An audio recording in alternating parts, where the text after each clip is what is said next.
श्लोक है, त्वा मामनन्ते मुनयः परमं पुमांस मादित्यवर्णममलं तमसः परस्तात् त्वामेव सम्यगुपलभ्य जयन्ति मृत्युं नान्यः शिवः शिवपदस्य मुनीन्द्रपन्थः।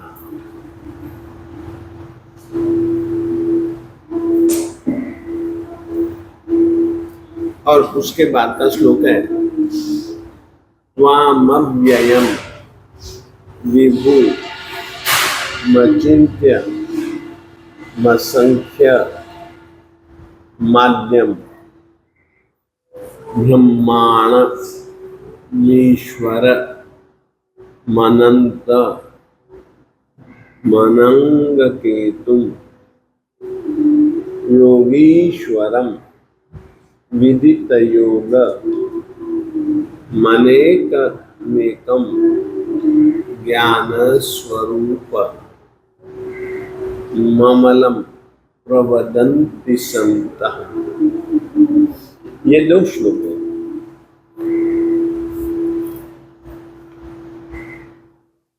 इसमें परमात्मा को हम किस रूप में स्वीकारते हैं? परमात्मा का कोई एक रूप नहीं है, अनेक रूप है।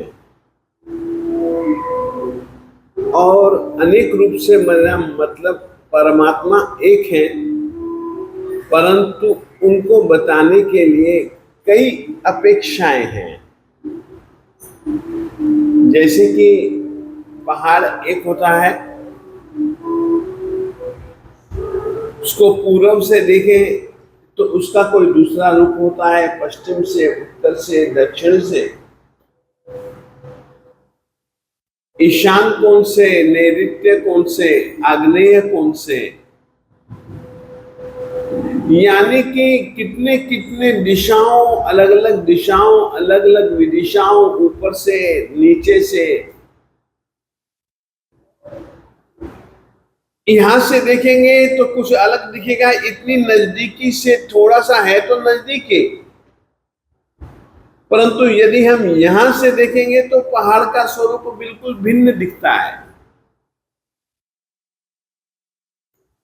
भिन्न भिन्न दिखने के कारण से कोई वह भिन्न भिन्न अलग अलग थोड़ी ना हो जाता है। पहाड़ तो एक ही है। आप अलग अलग स्थान पर जाते हो, अलग अलग स्थानों से देख रहे हो, तो वो तो बहुत बड़ा है, बहुत बड़ा है। तो अलग अलग स्थानों पर जाकर के देखने से वह बिल्कुल भिन्न भिन्न प्रतीत होता है। कुछ इस तरीके की बात परमात्मा के संदर्भ में स्तुतिकार कह रहे हैं। स्तुतिकार, पहाड़ तो बहुत बड़ा होता है और उसको यदि पूरा देखना हो या ज्यादा से ज्यादा देखना हो तो अलग अलग स्थानों से तो देखना ही पड़ेगा, अलग अलग दृष्टि बिंदुओं से तो देखना ही पड़ेगा।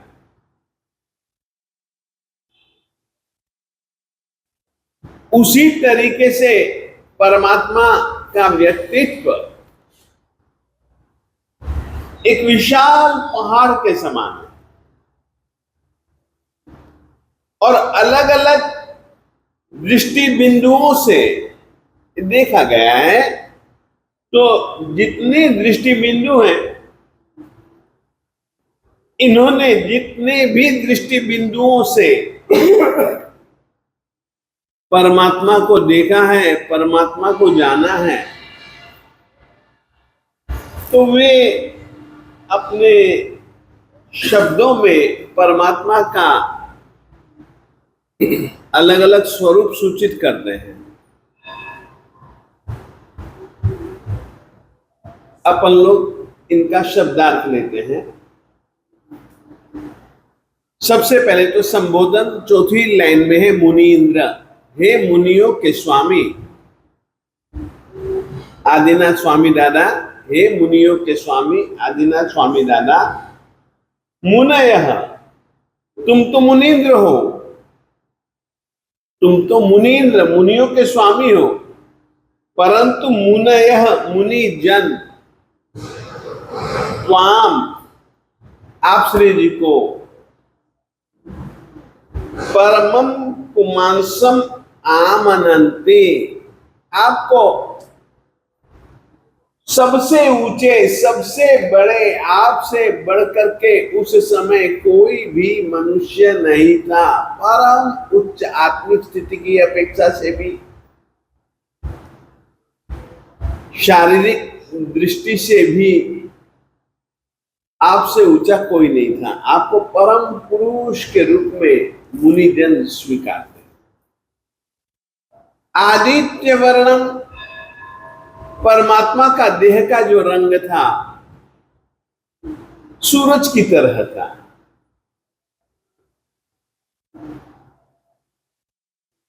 अपने 24 तीर्थंकरों में से अधिकतर तीर्थंकरों का रंग रूप स्वर्ण के समान होता है। शुद्ध सोने का रंग और सूरज का रंग लगभग मिलता जुलता है। तो आदित्य वर्णम केवल थोड़े से तीर्थंकर भगवंत हैं, वैसे याद रखो जितने भी तीर्थंकर भगवंत होते हैं उनके देह का रंग 5 वर्णों में से कोई ना कोई एक होता है। जैसे कि अपनी इस 24 में से रक्तौ च पद्म प्रभवासु पूज्यौ, पद्म प्रभ स्वामी दादा और वासु पूज्य स्वामी दादा लाल थे। उनके चमड़ी का रंग, उनकी त्वचा का रंग लाल था। रक्तौ च पद्म प्रभवासु पूज्यौ शुक्लौ च चंद्र प्रभ पुष्प दंतौ। चंद्र शुक्लौ, 2 तीर्थंकर परमात्मा सफेद रंग के हुए, चंद्र प्रभ स्वामी और सुविधिनाथ स्वामी। शुक्लौ च चंद्र प्रभ पुष्प दंतौ कृष्णौ पुनर्नेमि मुनि। नेमिनाथ स्वामी दादा और मुनि सूरज स्वामी दादा। मुनि नेमि, कृष्णौ पुनर्नेमि मुनि। नेमिनाथ स्वामी दादा और मुनि सूरज स्वामी दादा कृष्ण वर्णी थे। कृष्णौ पुनर्नेमि मुनि विनीलौ श्री मल्ली पार्श्वौ। श्री मल्लीनाथ स्वामी दादा और श्री पार्श्वनाथ स्वामी दादा हरे रंग के से थे, गहरे हरे रंग के थे। श्री नेमि मुनि विनीलो श्री मल्ली पार्श्वौ। श्री मल्लीनाथ स्वामी दादा और श्री पार्श्वनाथ स्वामी दादा विनील यानी हरे रंग के थे। कनकत्विषः अन्य, बाकी के 24 तीर्थंकरों में से इनको छोड़ दो, बाकी के जितने भी थे कनकत्विषः सुवर्ण वर्णी थे। तो आदित्य वर्णम, तुमको जो मुनिजन मानते हैं तुम्हारा रंग बिल्कुल सूर्य की तरह था। अमलम, तुम पवित्र थे, बिना मल के थे। तमसः परस्तात्, अंधकार से तुम बहुत दूर थे। त्वामेव सम्यक् उपलभ्य जयन्ति मृत्यु मुनिजन मुनयः। त्वामेव सम्यक् उपलभ्य, तुम्हारा ध्यान ध्या करके ही त्वामेव सम्यक् उपलभ्य, ध्यान से परमात्मा की उपलब्धि होती है। ध्यान से परमात्मा की परमात्मापन की उपलब्धि होती है। त्वामेव सम्यक् उपलभ्य जयन्ति मृत्युम, तुमको ही अच्छी रीति से प्राप्त करके जीव मृत्यु को जीत जाते हैं। नान्यः शिवः, कोई तुझे पाले नहीं वो कल्याण है। नान्यः शिव, शिव शब्द का अर्थ है कल्याण। अन्यः शिवः न, दूसरा कोई भी तेरे सिवाय कल्याण करने वाला नहीं है। और न ही शिव पदस्य पंथः, और न ही मुक्ति के पथ का, मुक्ति के पद का कोई दूसरा रास्ता भी नान्यः नहीं है। बैठ गया अच्छे ढंग से? हाँ, पुमांसम पुरुष, त्वाम तुझको, आमनंती स्वीकारते हैं, मुनयः मुनिजन, परमम पुमांसम, परम पुरुष के रूप में हम उसको मानते हैं। आदित्य वर्णी मानते हैं, यानी कि सूर्य के रंग वाला मानते हैं। अमलम, हम परम निर्मल मानते हैं। ये परम शब्द जो है ना, इसके साथ में भी जुड़ेगा, इन हर किसी के साथ जुड़ेगा। तमसः परस्तात्, अंधकार से परे तुझको मानते हैं। तुझको ही प्राप्त करके मुनि जन सम्यक उपलब्ध, अच्छे ढंग से प्राप्त करके, यानी कि मृत्यु के समय भी परमात्मा का ध्यान धरने वाले मृत्युम जयंती, मृत्यु को जीत जाते हैं। यानी कि फिर वो मर करके सिद्धि गति में ही चले जाते हैं। बार बार उसके बाद में फिर मौत नहीं होती है। कि परमात्मा के ध्यान में यदि हम मरते हैं, पूर्ण ध्यान, किसी और तरफ कोई चिंता नहीं, कोई फिक्र नहीं, ऐसी स्थिति में व्यक्ति तुझको प्राप्त कर लेता है और मौत को जीत जाता है। यानी कि उसके बाद वो मौत अंतिम होती है, उसके बाद कोई मौत नहीं होती। ये परमात्मा के ध्यान का परम फल है। नान्यः शिवः, और दूसरा कोई कल्याण नहीं। शिव पदस्य नान्यः पंथः, मुक्ति के पद का दूसरा कोई भी रास्ता नहीं है। बैठ गया अच्छे ढंग से? तो आपने कहा व्यक्ति को परमात्मा का ज्ञान करते हैं तो व्यक्ति में रूप गुण आएगा। क्या आएगा? रूप और परमात्मा के गुणों का मतलब। हाँ, सबसे पहले तो रूप ही आता है। सबसे पहले तो शरीर ही दिखता है। शरीर से परे, शरीर के अंदर जब अपन जाते हैं तो इनके गुणों का स्मरण करते हैं। इनके गुणों का स्मरण करते हैं तो अपन महसूस करते हैं कि इनका ज्ञान गुण, इनका दर्शन गुण, इनका सुख, अनंत अव्यवहार सुख। हमारा सुख क्या है? हमारा, हमने तो बहुत गलत धारणा बना रखी है। हम तो जीते ही भ्रांति में है। हमने केवल इंद्रियिक सुख को सुख मान रखा है। आत्मिक सुख की कभी प्रतीति अपने को हुई नहीं।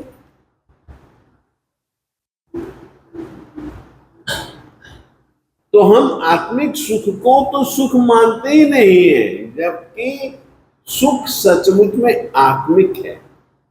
ये तो इंद्रियिक सुख क्षणिक है, खुद की मान्यताओं पर आधार रखता है। अभी आप सुख के रूप में मान लेते हो, कभी चित्त साथ नहीं देता है तो उसी चीज में जिसमें पहले तुमको सुख मिला था, बाद में आपको दुख मिलता है। ये क्या परेशान?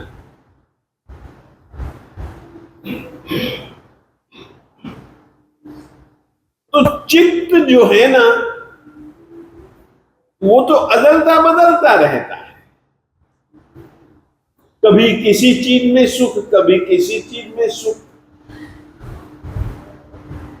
जबकि आत्मिक सुख में तो वो आत्मा से ही पैदा होता है, और आत्मा जो है अव्याबाध सुख रूप है। कैसा है? अव्याबाध, यानी कि उसमें कहीं पर भी रुकावट कोई पैदा नहीं करता, बिना बाधा के। ऐसा सुख अनंत अव्याबाध सुख कहलाता है। परंतु जो ध्यानी होते हैं उस सुख का लवलेश उन्होंने जिया होता है, फिर वही मस्ती उनकी हमेशा बनी रहे। बैठ गया अच्छे ढंग से? हो गया? आगे त्वाम आमनंती, त्वाम तुझको, आमनंती मानते हैं, स्वीकारते हैं। मुने यह मुनि जन परमम पुमांसम, परम पुरुष के रूप में। तेरा शरीर आदित्य वर्ण है, सूर्य के जैसा है। आमलम, अब देखिएगा परमात्मा का शरीर कैसा होता है और हमारा शरीर कैसा होता है।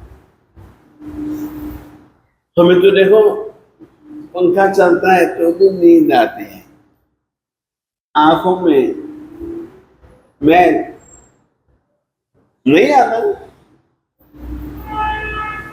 चमड़ी पर मैल। परमात्मा का शरीर ऐसा होता है, किसी भी प्रकार का मल परमात्मा के शरीर पर जमता ही नहीं। वे स्नान करते हैं ऐसा नहीं है, मल रहित ही होता है उनका शरीर। दीक्षा लेने के बाद जो बाल रह गए फिर उगते नहीं है। कच्च श्मश्रु नख अप्रवृद्धि, बाल, मूछ, नख ये बढ़ते ही नहीं कभी।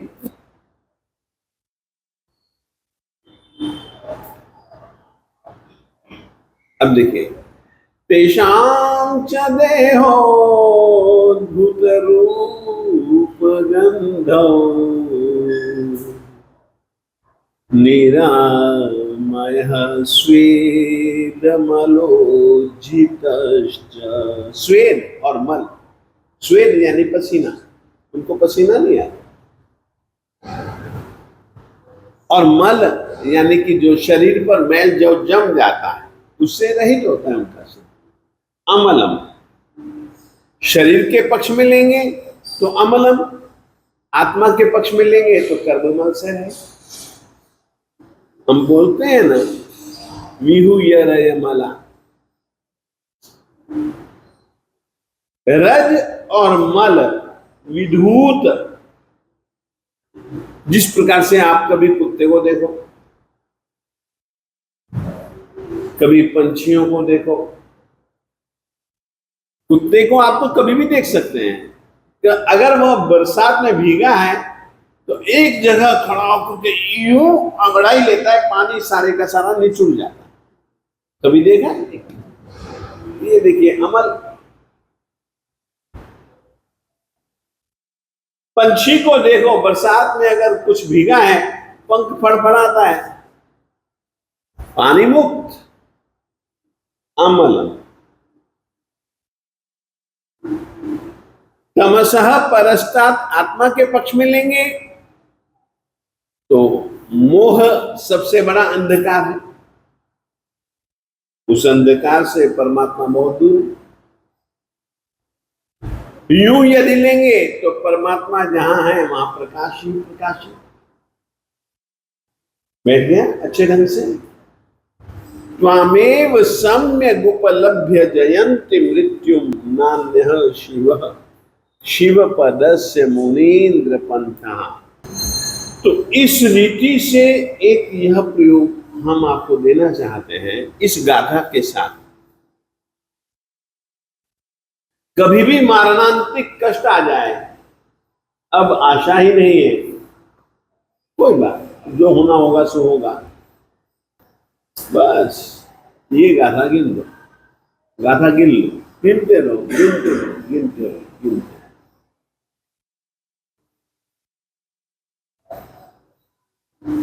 तो व्यक्ति को जीवन मिल जाता है कभी कभी, मैंने देखा है। बैठ गया, चलो आगे चले।